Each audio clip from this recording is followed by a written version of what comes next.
equality, right? Who see us as human beings. And if the people in your community don't feel that way, vote them out. It's that simple. We just vote them out. We don't have enough time to sit around and hope that people change their minds. Yeah, Bumpy, you point out something so important. We have the power. And that is in our vote, and that is with our voice, and that's how we use our voice. I think of where we are right now. People say this is a particular moment, but it is a movement, not just a moment, it is a movement. Why, in your opinion, was it George Floyd's death? Why was that the chosen brutality for people to say, oh my God, Black people are still oppressed in this country, and it is not fair? I think it's twofold, Carrie. In so many different encounters between people of color and the police, there simply is no proof of what happened in the interaction. And so what happens is in a court of law, it tends to lean towards the policeman's point of view, right? In this case, we saw very clearly what happened. I think the other thing is due to the fact that everyone was at home, basically, during this time period in relation to the coronavirus, you couldn't avoid it, right? It was on every television station. It was on every social media platform. Everywhere you turn, you were constantly hit upside the head with this message. You see in the interaction that this man did nothing to deserve what happened. That's right. I think so well said, because if you think about it, in the grand scheme of things, it wasn't worth it, and he didn't have to lose his life. I think that you touched on something that a lot of people talk about, and that is now defunding the police. That has been such a huge conversation, but there's so many misconceptions around defunding and dismantling. If you will, educate the audience. All right. So most people, when they hear the term defund the police, they tend to think of, oh, they're going to take away our police department. Nothing could be further from the point. Defunding the police means that in certain communities, even Houston, take for example, we had over $1 billion allocated to our police force. Now, what is that money being used for? Some of that money tends to be allocated towards riot shields, right? Pepper spray, right? That kind of thing. That's only used against the people that fund this budget, right? So why would the people want to supply the police with the means to oppress them? If the police are concerned about the situations in certain communities with a higher crime rate, well, higher crime rates tend to happen in communities where there's not employment opportunities, right? There's not a lot of social services, and people are going to do what they need to do to take care of themselves and their families. When the community has more opportunities for employment, more opportunities for upward mobility, then they tend to be less of a strain on the government. They tend to have a lower crime rate. And because of that, we'll have less need for the police in those communities. You are passionate about so many different things in terms of making sure that we are holding our leaders accountable. Talk to me about some of the other projects that you're working on. Well, right now, obviously, being a part of More Than a Vote is essential. We're dealing with primaries in this country right now. And we just want to educate people. We want to inform people because people are tired, they're angry, they're concerned, and they want information and they want action. And so we want to make sure that we give them the right information and lead them in the right direction. And we thank the people that do not look like us for standing with us right now, because it's very important that people who aren't Black be involved. Because if Black people could have gotten rid of racism, we would have done it hundreds of years ago. And so I'm trying to use my voice and my platform just to let people know that if they feel like I do, there's a number of places they can go to enact change in their community. People need to know about how their city council runs. They need to know that they have the ability to speak when city council meets, to let them know that that's not the way that they feel their city needs to be run. Those are not the places that they feel the money of their community needs to be allocated. And Bubby, even a step further, they can run for office in their local community. They can run for positions. Like, people act like they leave it up to somebody else. If you're upset, it's not hard to get on the school board. It's not hard to be a part of the city council. It really isn't. And depending on how small your town is, you could be a mayor. It's the power is with the people. And we need to just know that that's happening.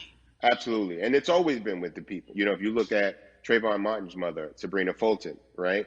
She felt that there was a system of racism and a system of oppression that led to her son's death. And so what did she do? She ran for city council and she was elected to city council. Our own former president, 44, Barack Obama, right, started in the community as an activist, ran for an elected position, became senator, ran for another elected position and became president of the United States. So don't think that you can't make a difference. You know what I'm saying? You don't need a lot of money. You don't need a lot of power. Your voice is enough to make a difference.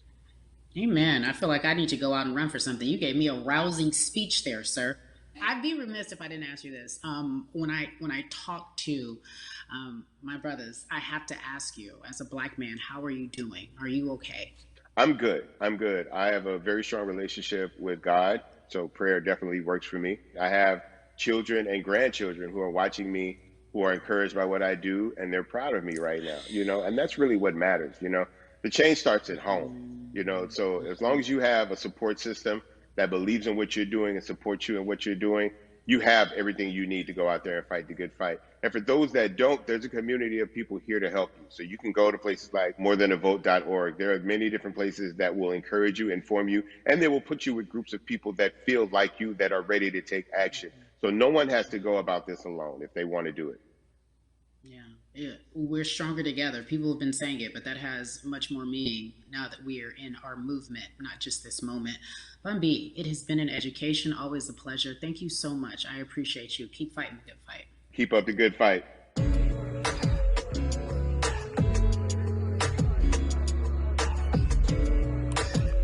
Yeah, la. So our next guest, I have to admit, I'm a fan, but there are so many different people that we could talk to, and I thought it was so imperative that we speak with her. You know her as Molly on the huge, successful show Insecure, HBO's Insecure.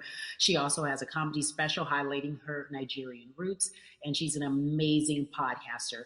Let's welcome in Yvonne Orji, everyone. You have such a beautiful way of making things funny, giving us our medicine with some candy, right?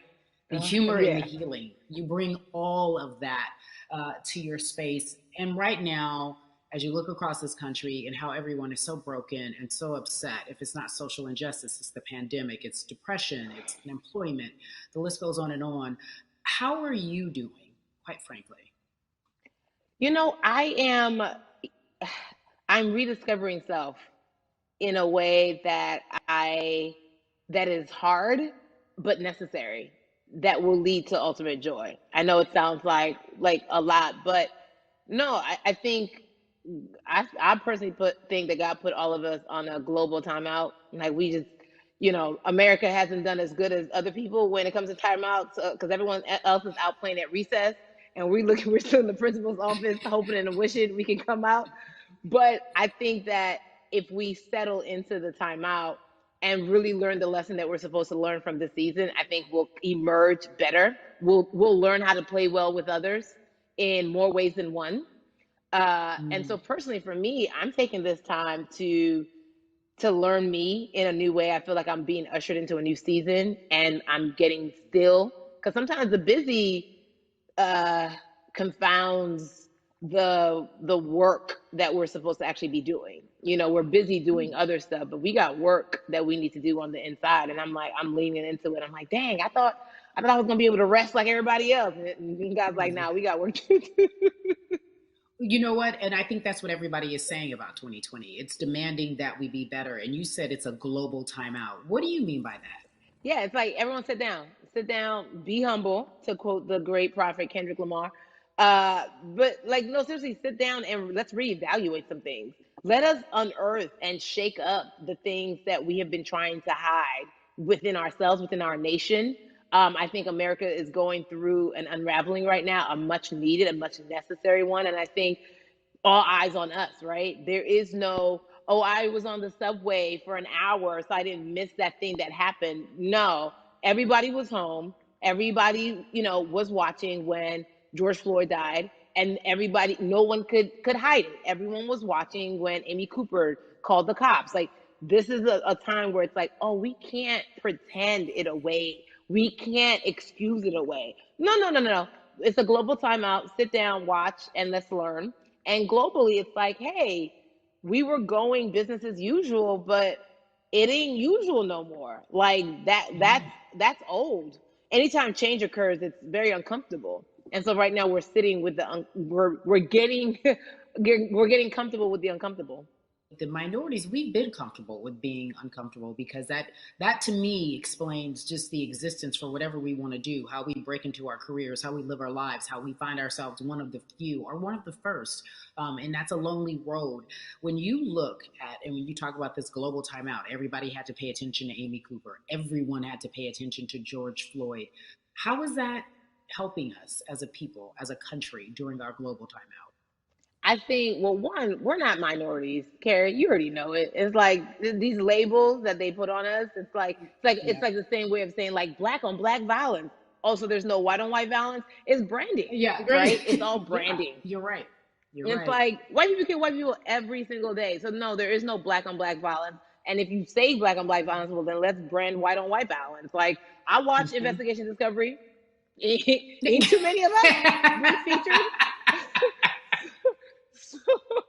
so, I just even like, but to answer your question, what does that do? I think what everyone expected is what has happened in the past when the world was still open, right? In that, okay, you had everyone from Trayvon Martin to Castillo to Sandra Bland. You had all of these lives lost, and black people made some noise. We rioted, we got out in the streets, we started the Black Lives Matter movement, all of those things. And then white people kind of just like, oh, let's give them something. And then it's just like, is it over? It's like Oscars so black. Okay, good. We gave some Oscars. Are we good now? Like, are we even? Mhm. And it's now it's just Mhm. like, oh no, no, no, no, no. This is not about like a band-aid. It's like, yo, we might have to amputate the leg a little bit, but it's all right because we're gonna by amputating the leg, we're gonna save the body. Yeah. And so I think that's what's happening now. Like America is realizing, like, oh, black people aren't just making a little bit of noise. Like the protests are still out, the conversations are still being had, the change is still being demanded, and I think they're seeing, oh, this is not going away, and no, it's not, because we need systematic change. What a beautiful way to explore what is happening and describe our country. We might have to amputate the leg, but that's to save the body. That's what's happening right now. That's beautiful, Yvonne. And to that end, I have to ask you this because the way that we do that, we use our voice. And our voice right now in this world, in this country, is our vote. And everyone talks about voting and how important it is, but I feel like more than ever we understand that it's not just about voting every 4 years for the man in office. It's about your local elections. It's about the mayor. It is about the district attorney, the people who have the power to bring charges against police if police brutality is an issue in your community. If you care about your school district, you can run for the school board. I ask this of you, right? Your parents are from Nigeria. You are Nigerian. You talk about that very lovingly. What does voting mean for you? I think voting is power. I remember, I became a naturalized citizen back in the '90s when because I was still a minor. My mom naturalized, and so we were able to do it under her. And just even that power of like we're American citizens and all the access that we have by being citizens. One of those accesses and those access to power being voting. It's a big deal. It's a big deal because not only are we do we have the opportunity to be in this country, but now we can be of the country. We can be of the systems. We can be of the rules. We can be of what it actually affords. But I think going back to your earlier comment about just the setup of systems, I think we are done a disservice. Either it's schools or whatever it is, and I'm not putting teachers on blast. I think teachers do a phenomenal job, but for some reason we do not, and give them all the raises. I know too many parents who are like, I might, this child of mine, I do love them, but hey, who where can I drop them off? And I do think that there is a disservice done because, again, when we talk about them, to your point, we talk about every 4 years. It's important to vote for the presidency. We don't realize, like, oh, snap, we actually can vote about, like, how much our libraries get. It's like small things like that, but they make a big difference. When you think of voter suppression in this country, what does it look like for you? It's the systems. When we talk about voter suppression, we also talk about systematic racism, right? It's all the systems that set up. And we've normalized, okay, maybe your job will give you a half day, or maybe, you'll be able to get this luxury. It shouldn't be a luxury. It should be built into the system. It should be built into the fabric of how we vote. But maybe you'll be able to get this luxury in order to enable you to go vote. Think about everything disenfranchised, marginalized Black person has to endure in a day. So in a day, you need to get to work. If something happens to your car, if something happens to your child care, if something happens to, there's so many factors along the way that can send you into a tailspin as an American. And then you add on as a person of color. If you're just trying to get to vote and you already have to go through all of these hurdles and hoops in your everyday life, imagine the one day when your voice really is supposed to matter the most in this country. But then you also see all the times that you tried to have your voice matter, and then it's been shut down, repressed, told it doesn't matter. And then you're kind of like, what's the point? How do we keep hope though? If I'm watching this right now, I how do we as a people stay hopeful? How do we believe in the promise that these quote unquote forefathers have given us? Because have you met black people? By default, like hope is infused in our DNA. Like, you know what I'm saying? Like, by like if we haven't been broken now through, be it through You're right. slavery, through Give capitalism, it to me. through Give it to me. colonization, through Yeah, segregation, you're right. through, I mean, listen, the history of black people in this country is, at one point we were 3/5 people. Mm-hmm. That's it. At one, That was a written law. And look at us now. We are whole. We are black girl magic. We are black boy joy. We are, you know what I'm saying? What I think about in terms of giving us hope, right? We're making a lot of people nervous right now, Carrie.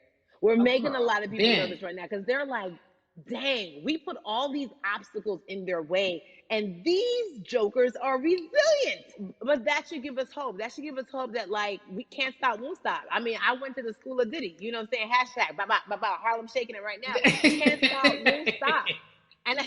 And I think that's our motto. We can't stop voting and we won't stop voting. We can't stop marching and we won't stop marching. We can't stop thriving and we won't stop thriving.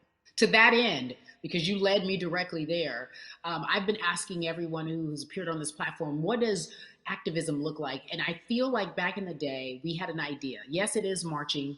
Yes, it is protesting. Yes, it is speaking out against things that we feel are not right or unjust. But talk to me about what activism looks like for Yvonne Orji. Listen, activism, I think the beauty of activism is that it has many faces, right? You're going to have the people on the front lines. Like, you know what? Martin Luther King marched, but there were a lot of women who were in the homes like, hey, BT Dubs, when they come back, this is how we support all the people who are marching on the front lines. And we're going to be here doing what we know to do best here. And you know what? Somebody needs to bail them out of jail so now we need to be in the community, getting money or whatever it is. So it's like everybody has a position to play. And so play your position like a shortstop, bruh. So whoever you are and whatever you do, play your position. So activism could look like, you know what? I'm not the one that's built to be on the front line, but you know what? My pockets go deep. So I'm gonna support the people on the front line. I'm a comedian. Black joy is a form of activism. There's always a call for entertainers or celebrities that have the platform to do something. Why aren't you speaking out? I'm not a believer in thinking that it's mandatory. Like you said, everyone can be an activist and be activated in different ways. But talk to me about the connection. Talk to me about the marginalization in your world and how you feel like it even inspires you to say more and use your platform to do more. Beneath the surface of what we do, like Niecy Nash says, it's the who, right? The who is the person who's going to be like, hey, let me call this out. Either blind racism in terms of overt racism, in terms of ways that we can be better, in terms of ways that we can actually be more uplifting to the community that you may not even realize that you're serving. Before I let you go, talk to me about the urgency, in your opinion, for people to vote, our people to get out and vote this coming election. Yeah, I mean, guys, if you think you're tired now, I'm telling you right now, we cannot take this sitting down. We can't take this jokingly. I understand that it may be hard to figure out who to vote for, but at the end of the day, we got to vote for our families. We got to vote for our legacies. We got to vote for continued progress. We have to vote for upward mobility. We have to vote for equality in a way that is long lasting. And if we succeeded before, we can do it again. You talk about the hope. This is the time.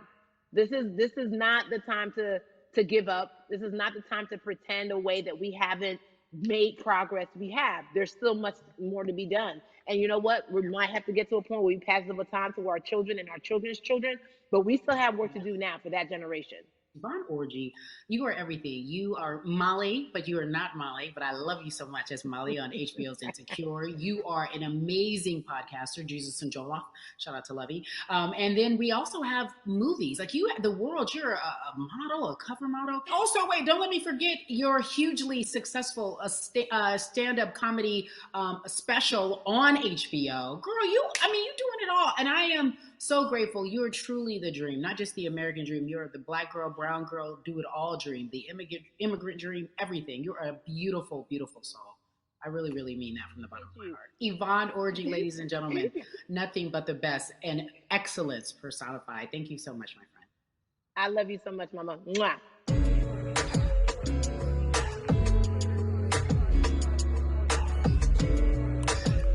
Yeah, la la.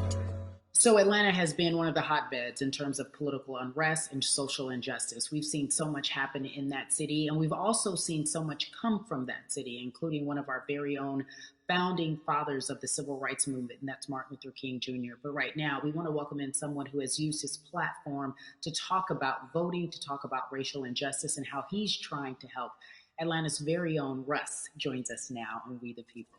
Russ, I'm not going to fan out and tell you what some of my favorite songs were that I listened to repeat on yours. We're going to get to the topic at hand. So Amazing. We got to talk about, recently you did an interview where you shared your outlook on culture and music. And you also were very candid about the fact that you have a privilege and that it's necessary for you to give back. Tell everybody about what that means. It's very obvious. I'm white and I'm in Black culture and I'm benefiting financially off of it. So I feel like if you're a white person financially benefiting off of Black culture, you have to put finances back into Black culture.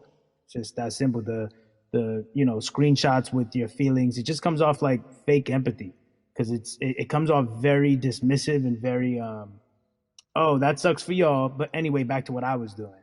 Have you felt that way always, or is it now because of the time of where we are in this country?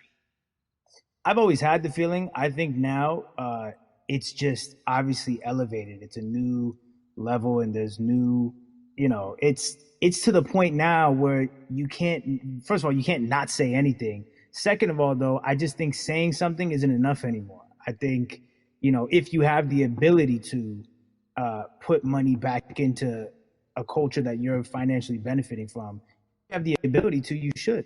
It's interesting that you talk about it in that way because some people do believe that silence is the best way to go because it's hard to talk race, especially if you're white and you're in the Black culture. People just feel as if they can't talk about it. They feel awkward. They feel as if they don't have the privilege or the voice or the words.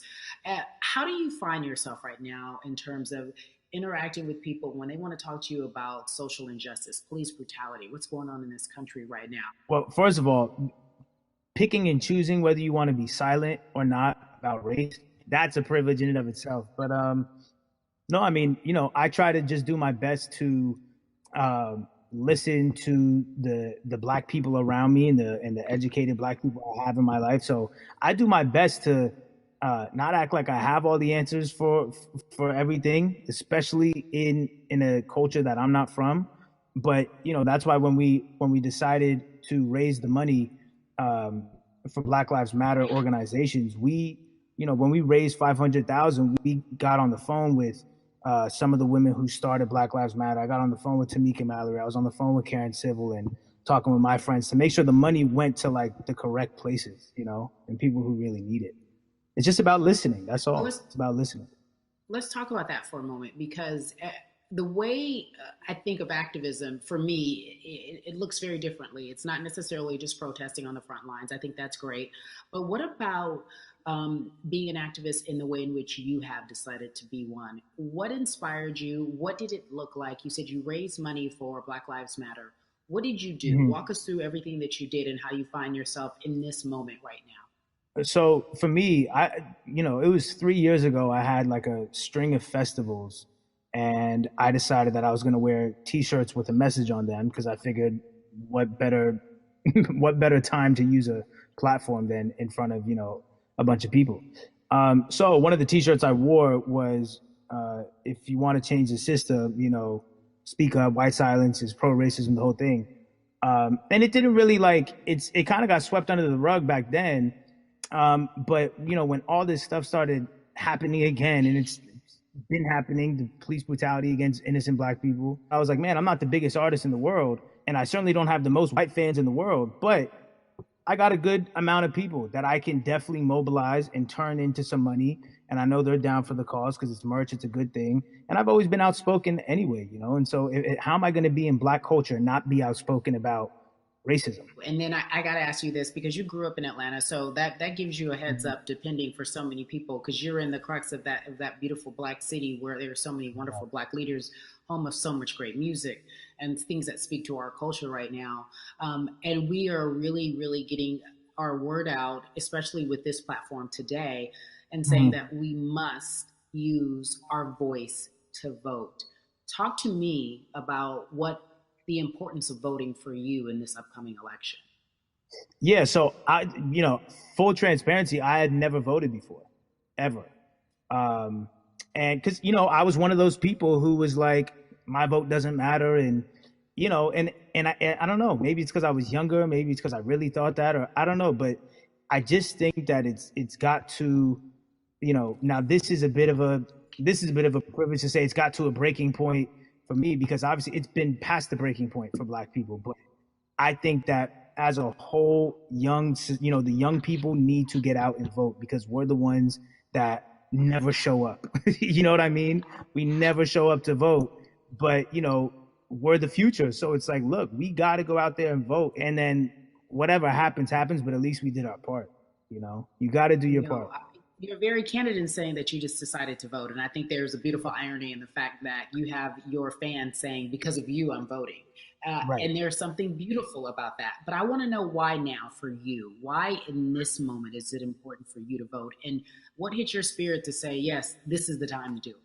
Honestly, because I think that George Floyd really woke up a lot of people who, including myself, who I was vocal and outspoken about racism. I put it in my lyrics. I put it on T-shirts. I would talk about it in interviews. I was vocal about it. But that video in that moment, I think me, along with a lot of other people, just kind of was like, all right, words are simply not enough anymore. We got to do something, whether it's raising money, whether it's voting, or all the above. We got to do something, and I'm ashamed that it took that for me to be like, I need to raise money and I need to vote. It's a shame. And I don't know, I guess it snapped a bunch of people out of it, and even if you were vocal and whatnot, it's time to actually put your money where your mouth is. It's time to go vote. It's time to just stop talking about it and be about it, and it's been time for that. But like I said, I'm ashamed that it took me this long to actually really, really be about it. But I'm here now. So Russ, we all know that this is going to be your first time voting. Tell me what that experience is going to be like for you in terms of what you're excited about. I think, what it's going to do for me? It's going to let me know that I'm contributing to something bigger than myself, and I'm actually putting my money where my mouth is, and I'm being about it. Because, for so long, and I know I'm not alone with this, but, standing on the outside and just screaming about this and that, and this should change, and it's like, all right, but did you vote? And so I know it's going to feel good to know that I played a small role, and that's the problem. I think the mentality of my vote doesn't matter needs to be changed to my vote, albeit small, does matter. It's a role I'm playing, and if I play my part and you play your part and he and she plays their part, then we make a difference. But it'll feel. I have a feeling it's gonna feel very, very bigger than me. I think when you realize that giving actually feels better than receiving, that's when you start wanting to do your part and contribute. So voting is an easy way to give. Yeah. To whom much is given, much is required, and you have been given a huge platform, and we are so grateful for you, Russ. Philanthropist, artist, community activist, first-time voter. We appreciate you for doing this, okay? Thank you. I appreciate y'all.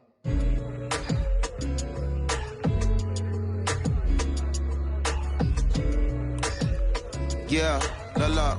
So, cities like Atlanta and Chicago have been at the forefront of the discussions, especially now in this country when we're talking about COVID-19 and systemic racism, as well as police brutality and what we can do in this country.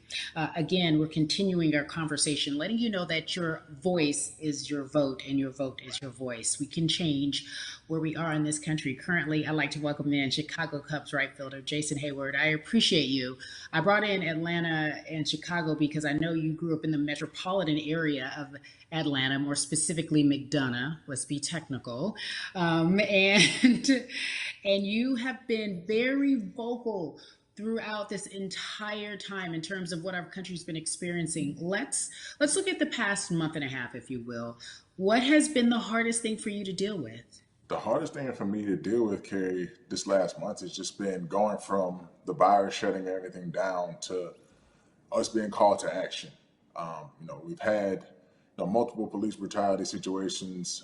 We've had people protesting, wanting to get the message out. But I really realized that I need to be a part of the positive message and make sure that doesn't get lost in all the chaos going on, for people to actually hear from a reasonable, respectable person who cares about everyone involved.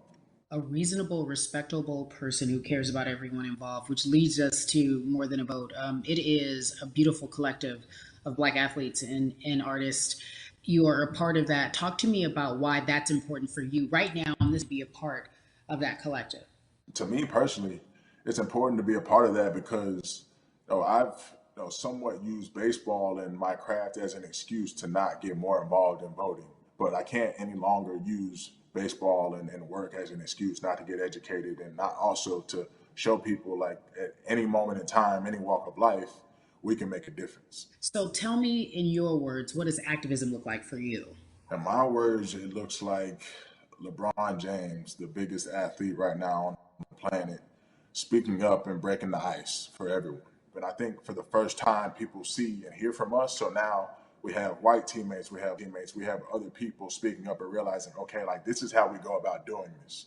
And to me right now, social media, athletes speaking up, entertainers speaking up, like we're trying to do with More Than a Vote. You said something I thought was so key, because covering sports for so long, I know that it's tough for Black players specifically in Major League Baseball to talk about how they feel.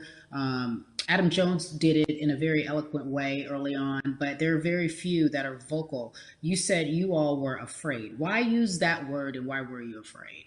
We was afraid because in 2019, there were 68 of us total.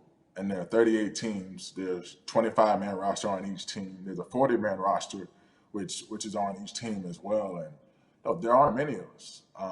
So we're outnumbered in that sense, but not always in a negative way when it comes to our teammates and our clubhouses. But to get to this point, you have to move a certain way. You got to be careful what you say. You can't ruffle feathers.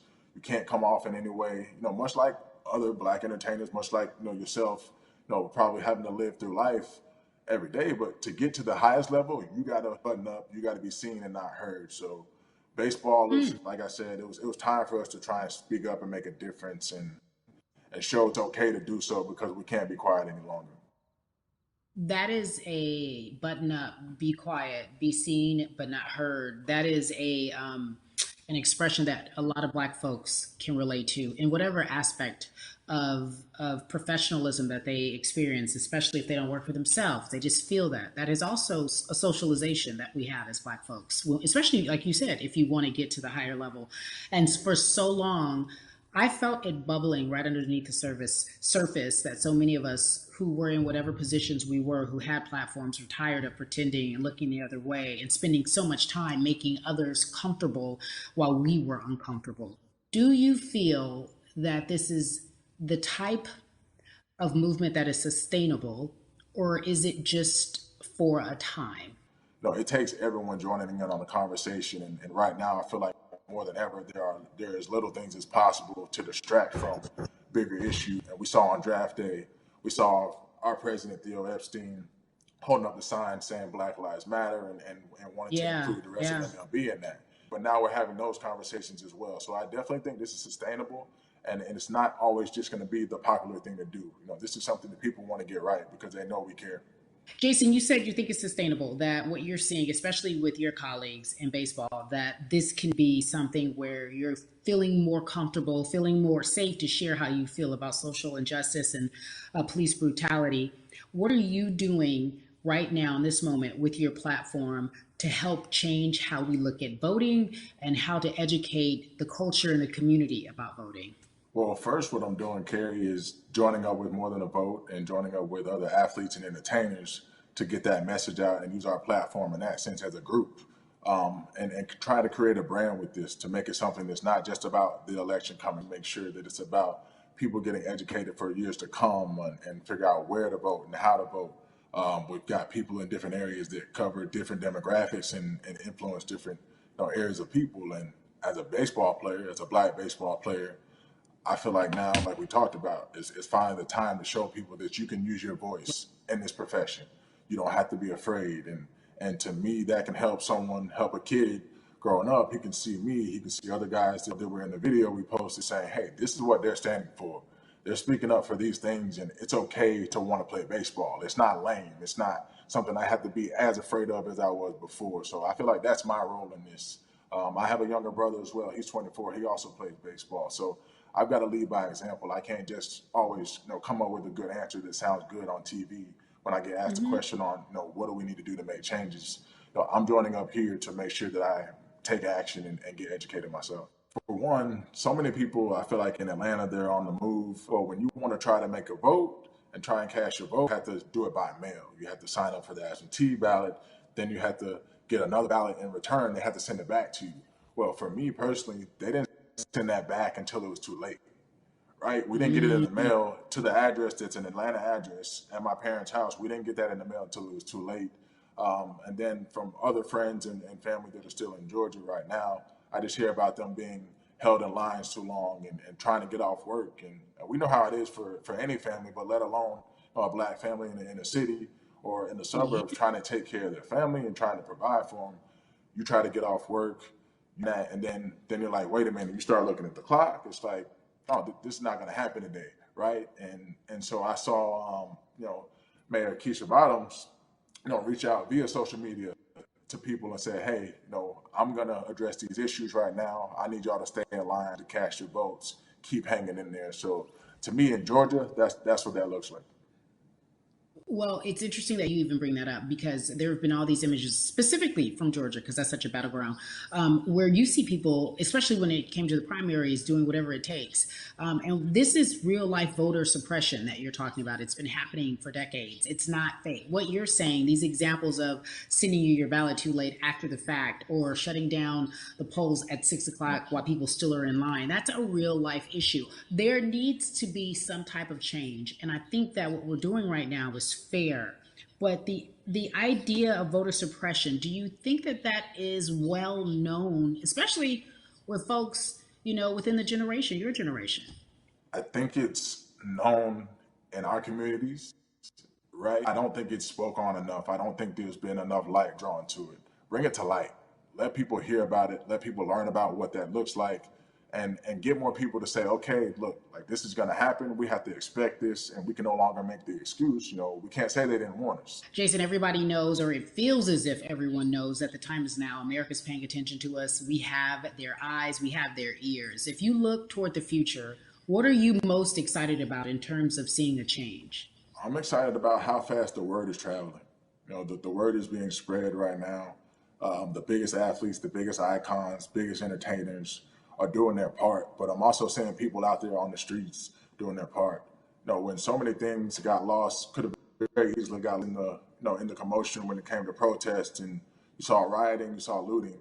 People still stood their ground, and people still went out there and said, look, we're doing this for the right reasons. We're going to come together. We're going to use drones. We're going to use social medias. I feel like this is a new wave of getting things done the right way and just spreading the message. You're right about that. And you're right. People are spreading the word unapologetically. We out here. We doubling down. Thank you so much. I appreciate you. Right.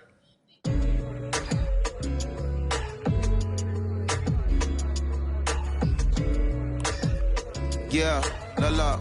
Hey, everybody. I am so excited to welcome a friend, a brother, family member, if you will, former colleague, NBA great, sports analyst, philanthropist. He does it all. And he's here to give us his time and his platform to talk about something that is so important. That is voting. Everybody, welcome Jalen Rose to We the People. Talk to me about how important it is for the people who know you and love you and look up to you. Why is it so important that you use your platform to talk about voting? Initially, we have to get past the stigma of the mental systemic racism that comes with the presidential race, governors, mayors, senators, judges. We've been conditioned to believe that our vote does not matter. So usually when we looked up at all of those races and people that were running, not only did they not look like us, we didn't believe they were there to represent our best interests. So therefore, as a collective, we didn't mobilize until Barack Obama, and we felt a sense of hope that finally our country is going to do something that we felt would never happen in our lifetime. And I remember being at the inauguration in 2008. I made sure I was there. And we voted. In 2016, we didn't vote, Carrie. We didn't vote. And so many people try to make this political. This is not political. Me telling somebody to vote is like telling somebody to pay taxes. So that's one, getting over the stigma of nobody is going to represent our best interest. And then number two, the reality is that the person that gets the most votes doesn't necessarily win the presidency. That's uncomfortable right there, because that's actually what took place in 2016. The Electoral College chose the president. And if you put all of their pictures up, I'm pretty sure they look a lot more like each other than they look like you and I. How about that? And then the third thing, especially in urban environments, oh man, they create barriers for us, Carrie. It's like you got to jump over the fence, you got to run past the dog, you got to jump on the hood of the car. The lines is 5 hours long. You get up to the poll and they don't work. Elderly people working in the city, while they got the young people who understand technology working in the suburbs. Like, these are all systematic things that try to discourage us from voting. And then finally, we don't have a day off to vote. We need to work. So we don't get a day off. It's going to be a full day, and I got to work to pay my bills. So you know what I'm going to do? I'm going to mail in vote. And you know what you want people to realize? That counts too. So your vote will be counted if you're able to mail it in. So those are a few things that I hope that we can do and mobilize. And shout to LeBron and his team. Shout to you and everybody involved. We will make a difference. Well, let's talk about more than a vote.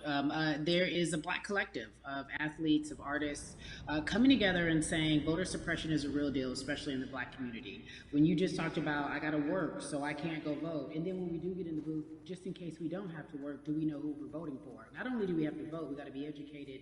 And it's not always even about the man who's in office or the woman who's in office for president. It's about your local elections. It's about the people who are your DAs, your state DAs, like the people who actually make change in your community, who will change police brutality, who will make sure that your community is taken care of, who will defund police and hope that they can help you in stopping police brutality. So talk to me about why you decided to be a part of More Than a Vote and what it actually means. Well, it means a lot to be involved with such an impressive collective, as you mentioned.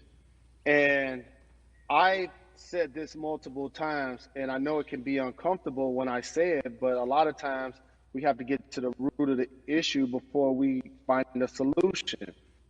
And the quote was, I wish America loved Black people as much as it loves Black culture. And this collective, by the way, represents in a lot of ways what encourages me, but also about the roles of Black people in this. Because we were brought here as labor and to entertain. And we use those vehicles to get paid and move to the suburbs and be the idols of white kids. And so now that we have this collective, I would say Sports and entertainment represent the most powerful group of black men in the United States. I'm talking about money, power, celebrity.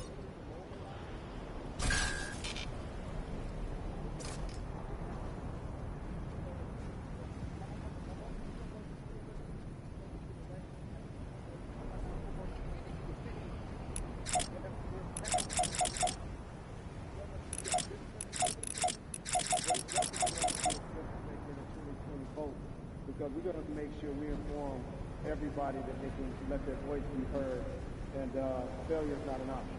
Jalen, what does voter suppression look like to you? A perfect example took place recently, Carrie, in Kentucky.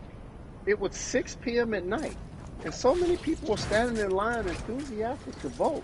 And you know what they did? Locked the doors. And you know what the people did? They continued to bang on the doors, continued to bang on the windows. They continued to let it be known they were not going to leave the premises until they got a chance to vote. And you know what ended up happening? They opened those doors and allowed those people to vote. So do not be discouraged. These barriers show you that it matters, and we're here to help you break through them. The same thing with our platforms and voices, Carrie, because you know what's going to happen. At some point, Breonna Taylor is not going to be trending anymore. People are not going to be protesting anymore.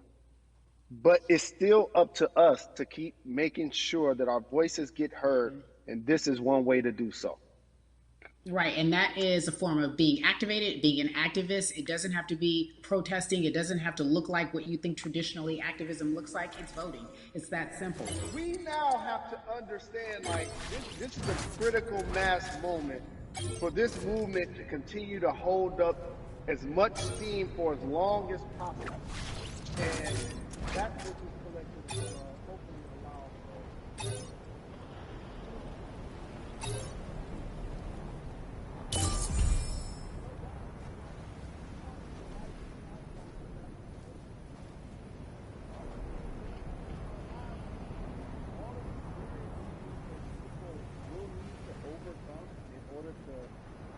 Level of enthusiasm to vote. And again, this is not political. It's your right to do so. And there's so many times where you feel like somebody may have gotten done unjustly in your community. Pay attention to who the judges are, who's running for Senate, mayor, governor. Pay attention who's running for president. And let's make sure in 2020 we make a difference. Why is more than a vote so important and invaluable in our community right now? Well, because right now, I think we have an opportunity to let our voices be heard louder than ever. Anytime you see the mobilization of white kids holding Black Lives Matter signs, that means there's a breakthrough. Now, what happens with that breakthrough is the next step. You're going to look down in your email, Carrie. You're going to see all of these companies telling you how they're going to work on their diversity, how they're looking themselves in the mirror. They need to make change, just like in sports, right? Look on the field and on the court, all those black players. Further you get up, it's like altitude or a ladder. It gets thinner and thinner. And so a lot of people talk about the system being broken. I hate to remind people that it's not broken. It was built this way. And one of our ways to help change the system is to vote. So that's why more than a vote is so very important, so we can make sure everybody participates and gives themselves an opportunity to let their voice be heard. I think it's interesting because you talked about black men being very powerful in the U.S. if they're athletes and entertainers, because for so long those have been the only avenues traditionally to create wealth. The NBA season comes back. What are your feelings on the season coming back in the midst of everything that is happening? I think you'll see players challenging the establishment more. You're going to see them saying, okay, if you have all of these marketing and promotional deals, how many of them are with minorities?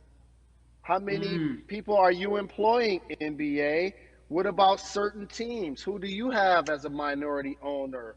Or what about the candidates that you have for positions of power? NBA players have proven as blacks that they are now movers and shakers in the game. They're now the dog, not the tail. So if they decide not to play, some of the biggest social changes and conversations have taken place in sports that weren't during the game. Colin Kaepernick was before the game. The Ali Summit was a press conference. So they could mobilize if they chose to. But when and if you do play, challenge the league. Black Lives Matter on the jerseys. Continue to make sure that every time people are watching the game, they're also seeing the movement happen. Jalen, I appreciate you because you are always entertaining and informative at once. I really, truly am looking forward to the NBA season. Thank you for working with More Than a Vote because your voice, your platform, all of it is needed, my friend. Be safe, okay? Yes, ma'am. I love and appreciate you. One call away always. Thank you. Love you, brother. Love you too. Every conversation that we had today, I hope was helpful for you. I am so grateful to everyone who came on with me to talk about what's going on in our culture and how we need to change. Huge shout out to Jalen Rose, Bun B, Jason Hayward, Yvonne Orji, and Russ. Their words were inspiring, but also important and invaluable. I hope your phone is full with all the information that we've been able to place in front of you. Again, you need to check out these resources because they are so important because we want you to vote. That is your voice. It is important. We, the people, want you to vote. So go to morethanavote.org, fairfight.com, and whenweallvote.org. Again, thank you so much for joining us and paying attention because this message, again, is invaluable. I'm Carrie Champion for We the People.